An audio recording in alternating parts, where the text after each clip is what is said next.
Riprendiamo, Daniele Tronco, i punti fissi. Stavo un po' discutendo fuori onda, sì, il discorso del rafforzamento della previdenza complementare. Sì, qui noi chiediamo di riportare la tassazione delle rendite all'11%, perché qui il governo ha fatto un'operazione da un certo punto di vista in linea con le perversioni dei punti sopra. Cioè, qui si era detto, guardate, siccome il sistema pubblico ha delle, diciamo, comincia ad avere delle crepe, potrebbe avere delle crepe, perché gli studi attuariali dicono che nel 2036 quell'equilibrio che richiamava prima la Maria tra lavoratori che versano e lavoratori e pensionati che percepiscono andava in crisi. Introduciamo la possibilità di avere una seconda gamba previdenziale che io mi finanzio devolvendo una parte del salario e della contrattazione. Il governo in cambio ci dava un'agevolazione di natura fiscale. Certo. Cosa ha fatto il governo?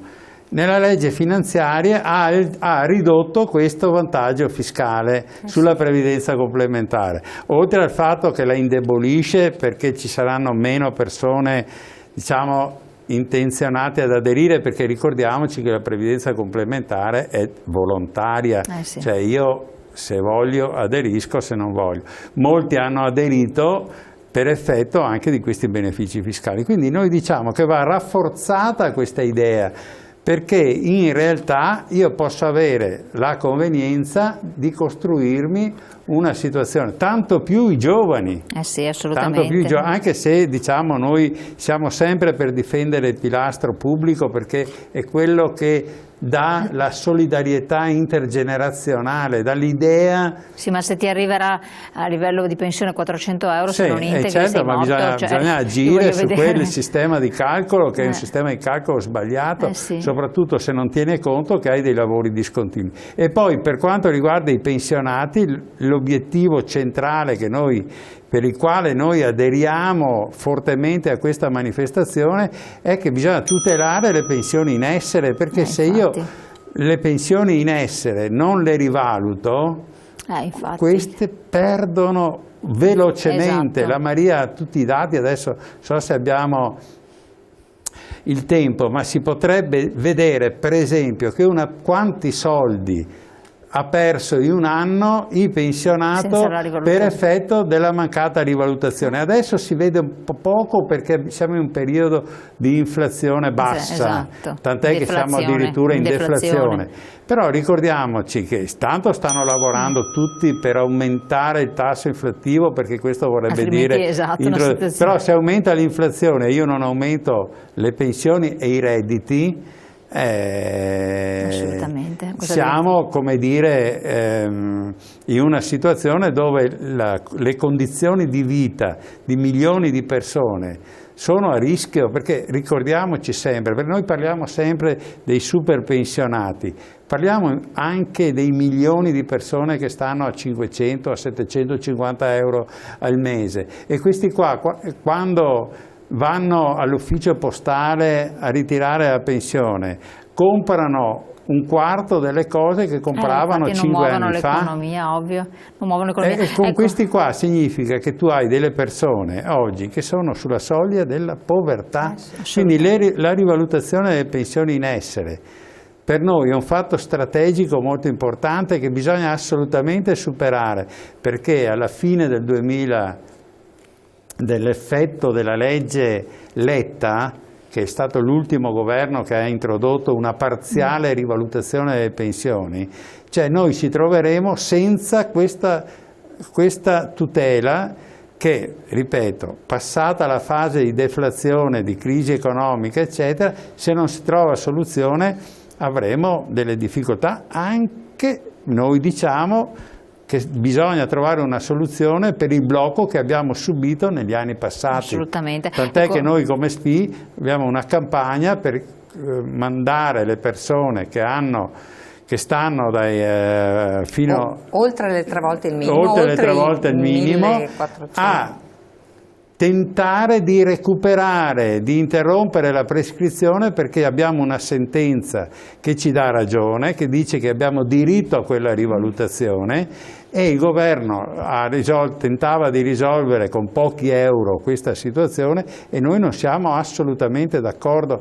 Siamo per trovare una soluzione anche per il pregresso, perché abbiamo passato anni dove avevamo diritto a una rivalutazione che non ci è stata riconosciuta. Assolutamente. Un'altra cosa interessante, non abbiamo il tempo di trattarla, lo faremo in proseguo, chiedo a Maria, rendere non onerosa la ricongiunzione dei contributi previdenziali maturati in gestioni diverse. Sì, questa è una certo. cosa importantissima. È importantissima anche questa, sì, per molti lavoratori che, avendo versato in gestioni diverse, poi non riescono, sì, possono utilizzare i contributi delle varie gestioni, ma sono chiamati a pagare cioè, questa è una cosa assurda, altissimo, e questo è veramente assurdo. Anche perché non l'hanno fatto volontariamente. Sì, bisogna porre mano. Sì, perché io dicevo prima, i sindacati hanno le idee chiare su come mettere mano alla riforma Fornero.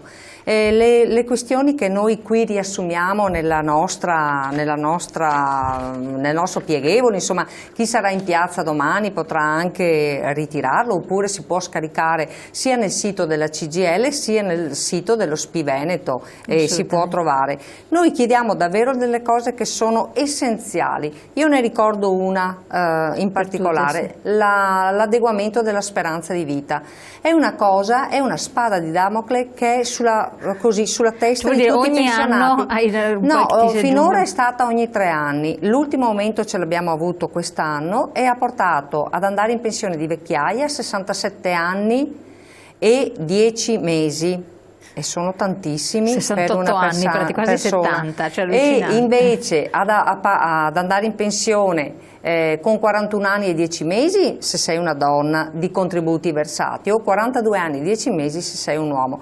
Noi diciamo 41 anni bastano, poi si può andare in pensione a partire dai 62 anni, questo scriviamo nella nostra pensione. Ma perché in Europa poi sono termini diversi. Esatto. Eventualmente possiamo vedere qualche disincentivo nel caso che, andando in pensione anni prima, ma comunque con 62 anni, una persona può decidere: rimango a lavorare ancora un po' e quindi prendo la pensione per intero, eventualmente mi viene fatta una piccola trattenuta, e vado anche magari 1 anno o 2 prima, ma non avere sempre questo spavento dell'aumento della speranza di vita, perché se finora è aumentata ogni 3 anni, infatti è aumentata nel 2016, aumenterà nel 2019, e nel 2019 aumenterà di 5 mesi secondo le stime fatte. Io ho partecipato ad un seminario con l'Inca nazionale, e parlavano di 5 mesi di aumento della speranza di vita nel 2019, ma dal 2019 è previsto che sarà aumentata ogni 2 anni. Questa è una cosa assolutamente ingiusta, perché andiamo avanti all'infinito ad aumentare la speranza di vita. Noi qui lo scriviamo chiaramente, senza collegamento con l'attesa di vita. Non ci deve essere il collegamento con l'attesa di vita. Chiaro. Allora, speriamo che la manifestazione, una delle manifestazioni che state organizzando, sortisca con un minimo di effetto, un po' di sensibilità da parte di chi ci governa. Se evado il fisco mi beccano, mi tolgono tutto. Se lo Stato mi evade non dandomi ciò che mi spetta, rivalutazioni con sentenza a nostro favore, uguale contentino, non succede nulla, mi vergogno io, ma loro, e infatti questo, dovrebbero vergognarsi di quello che hanno fatto, che stanno facendo a tanti cittadini che sono magari cittadini onesti, perché stiamo parlando di persone oneste.